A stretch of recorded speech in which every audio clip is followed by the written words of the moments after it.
around 2800 BC, in Mesopotamia. The nomadic herders, who'd been living along the rivers there for centuries, had grown tired of being nomads. They wanted a king, but it wasn't easy finding one. It took years for them to agree on one guy. And then, when they finally settled on a guy named Ari, he didn't even want the job. Oh, but he came around eventually. Why did these ancient Mesopotamians want a king? What were the first kingdoms like? And how did this whole system of government get started? These are the questions we'll tackle today. But first, let me introduce myself. I am the host. And this is my channel, where we learn how the world got so screwed up in only 100 seconds. You can watch videos about all kinds of topics, from ancient history to pop culture. So hit that subscribe button so you never miss an exciting episode. In the late Neolithic period, small groups of people known as tribes roamed around Mesopotamia. These tribes lived off the land and raising flocks of animals, and had no permanent homes, moving from place to place as their resources became depleted or seasons changed.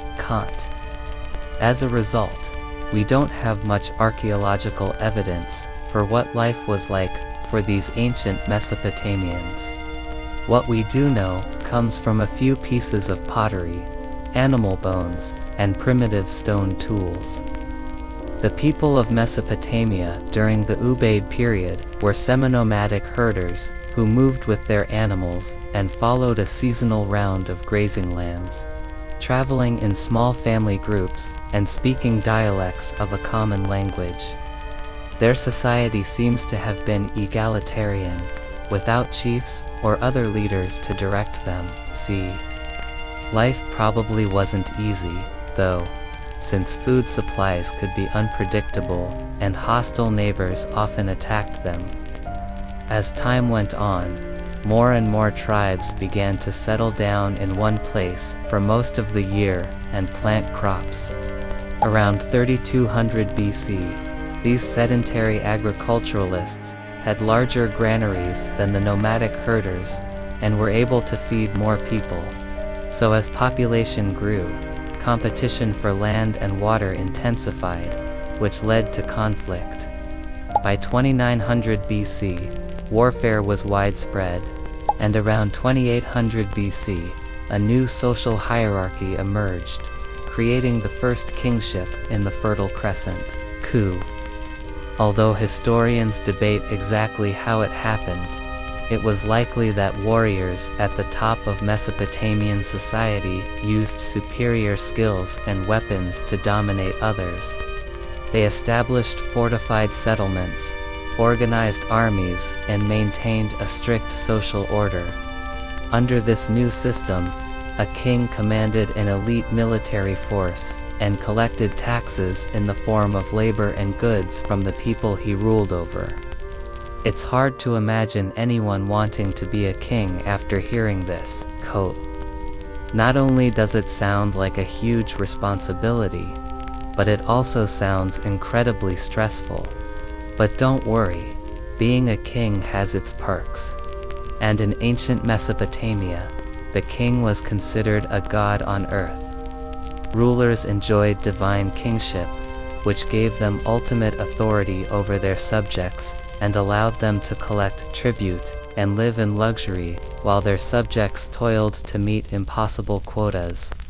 The earliest accounts of kingship in Mesopotamia come from the Sumerians, who lived in the southern part of the region. In their epic tale, the king Enmerkar travels to the celestial realm to retrieve divine grain and establish agriculture in Mesopotamia. After returning to Earth, he rules wisely, and his people prosper. In another Sumerian myth, the goddess Ninsun bears the first king, named Kish, who establishes the city of Ur. In both stories, kingship brings civilization and prosperity to the land. The first historically confirmed king of Mesopotamia was On, who ruled the city of Kish around 2700 BC. Though his empire was short-lived, it marked a significant turning point in history. As the founder of the third dynasty of Kish, An was the first ruler in a long line of monarchs that would shape the course of Mesopotamian history for centuries to come. Throughout Mesopotamia, the early kings controlled cities, surrounding villages, and economic activity such as trade. For example, the rulers of Lagash controlled the lucrative trade in cedar wood from the mountains of the Amanus, and the kings of Umma gained control of important temples dedicated to powerful deities like Enki, the god of wisdom and magic. Early kings used their power to build large buildings like temples and palaces, which required a lot of manpower and resources. This led to the creation of skilled labor classes made up of artisans and administrators. Palace administration oversaw taxes, public works, and the military. They kept records on clay tablets, which provided valuable insights into daily life in ancient Mesopotamia.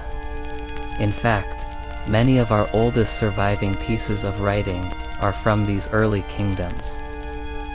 The earliest writings were probably kept on perishable materials like papyrus, wood, or leather, but those obviously haven't survived the test of time. Clay tablets were cheaper and more durable, so they were sometimes fired in kilns to preserve them. Most of these clay tablets contain business transactions, but some are legal documents or literary works.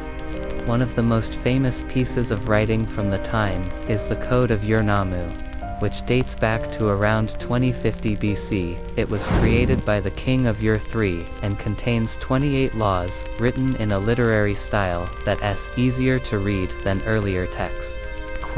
Like many other ancient legal codes, it covers everything from property rights to criminal law. Its influence can be seen in later Mesopotamian legal codes, including the Code of Hammurabi, which you might be familiar with if you've ever heard the phrase "an eye for an eye." During the reign of Ur-Nammu, the Akkadian Empire encompassed much of Mesopotamia and stretched as far north as the Mediterranean Sea.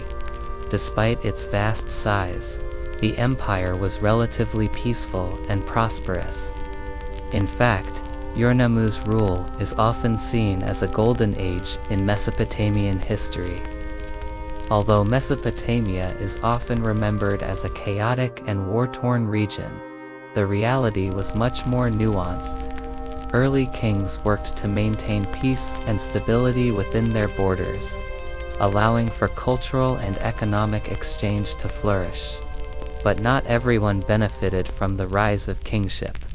As kings became more powerful, they took more land and resources for themselves and the growing number of administrators and soldiers in their courts. At the same time, warfare continued to be widespread throughout Mesopotamia. The constant threat of violence forced people to rely on the protection of the king.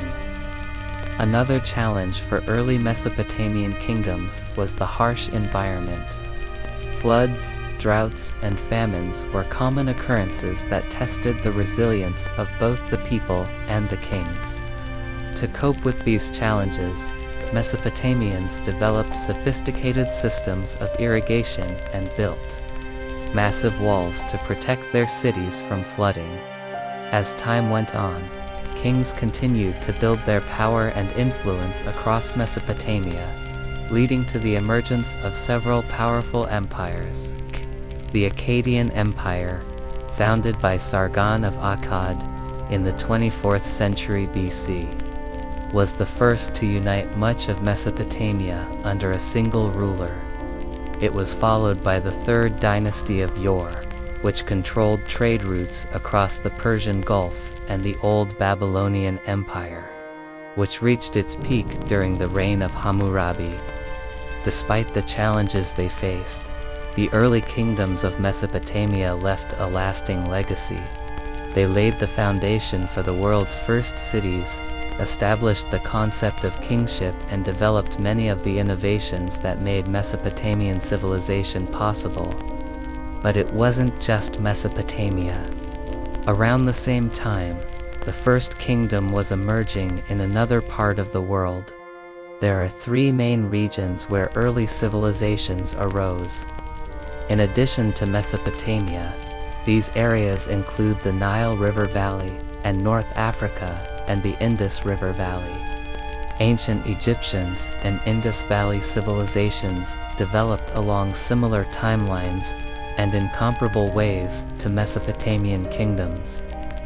In Egypt, a centralized government emerged as early as 3100 BC, when King Minos, the first united Upper and Lower Egypt, Key, and subsequent pharaohs controlled the flow of goods along the Nile and maintained order and stability. Across the empire, the Egyptians developed a complex system of hieroglyphics and built monumental structures, like the Great Pyramid of Giza. Meanwhile, on the Indian subcontinent, the Indus Valley, civilization thrived between 2800 and 1800 BC. Its urban centers like Harappa and Mohenjo-Daro boasted advanced systems of plumbing and drainage, and evidence suggests that the civilization had a strong central authority. But these ancient kingdoms weren't the only ones. During the second millennium BC, new kingdoms arose across the Middle East and Africa. The Mitanni Empire centered around the city of Tukriti and controlled much of northern Mesopotamia. The Hittite Empire dominated Anatolia and parts of Syria. In Africa, the kingdom of Kush flourished in the Nile Valley.